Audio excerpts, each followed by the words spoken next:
اللهم آمين.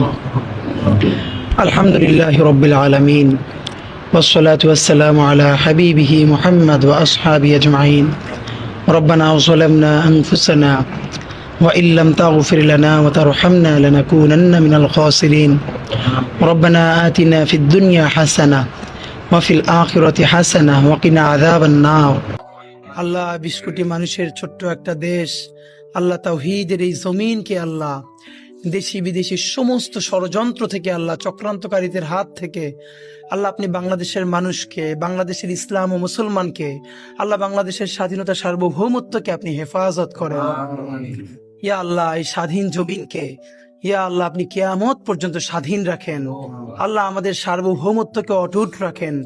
মাবুদ, বাংলাদেশকে স্বাধীন করতে গিয়ে ইয়া আল্লাহ গত 100 বছরে যত মানুষ আল্লাহ লড়াই করেছে, সর্বশেষ আল্লাহ জুলাই গণ অভ্যুত্থানে আমাদের যত ভাই বোন, আমাদের বন্ধু শহীদ হয়ে গেছে, আল্লাহ প্রত্যেককে আল্লাহ আপনি জান্নাতুল ফেরদাউসের মেহমান বানায় দেন।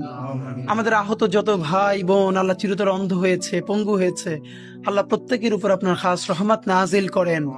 হে আল্লাহ, একটা নতুন বাংলাদেশ বিনির্মাণের আকাঙ্ক্ষায় আল্লাহ যারা দিন রাত পরিশ্রম করছে, একটা দুর্নীতিমুক্ত রাষ্ট্র গড়বার স্বপ্ন দেখছে, হে আল্লাহ এই ছোট্ট দেশটায় আল্লাহ মানুষ নিজের জানের চেয়েও নিজের দেশকে ভালোবাসে। আল্লাহ একটা দুর্নীতিমুক্ত দেশ গড়বার তৌফিক এবার আপনি আমাদেরকে দান। আল্লাহ সমস্ত ধরনের অন্যায় মুক্ত একটা ইনসাফের বাংলাদেশ গড়বার তৌফিক দেন। আল্লাহ আমাদের স্বাধীনতা সার্বভৌমত্বের প্রতীক, আল্লাহ আমাদের সকলের রাজনৈতিক অভিভাবক আল্লাহ বেগম জিয়া, আল্লাহ উনি আমাদের স্বাধীনতার শির দ্বারা। আল্লাহ আমরা যখন বুঝতাম না পুরো বাংলাদেশে একজন মানুষ যদি স্বাধীনতার পক্ষে আল্লাহ মেরুদণ্ড সোজা করে দাঁড়িয়েছিলেন, উনি আমাদের বেগম জিয়া। আল্লাহ উনি চরম অসুস্থ অবস্থায় আছেন। আল্লাহ আমাদের প্রাণের অভিভাবক বেগম জিয়াকে আল্লাহ আপনি সুস্থ করে দেন। আল্লাহ বাংলাদেশের সামনে আরো কঠিন সময়, এই কঠিন সময়ে ওনার বেঁচে থাকা খুব দরকার।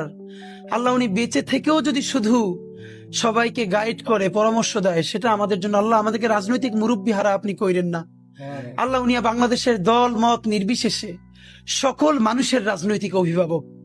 আল্লাহ উনি আমাদের স্বাধীনতা সার্বভৌমত্বের অভিভাবক। আল্লাহ বেগম জিয়ার উপরে আপনার খাস রহমত নাজিল করেন।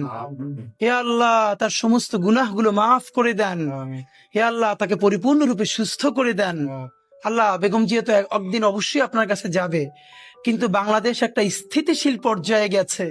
আল্লাহ স্বাধীন সার্বভৌম একটা দেশ হিসেবে দাঁড়িয়ে গেছে। উনি যে লড়াইটা করেছিল, সেই লড়াইয়ের ন্যূনতম একটা ফসল ঘরে তোলা পর্যন্ত আল্লাহ ওনাকে নেক হায়াত দিয়ে দেন।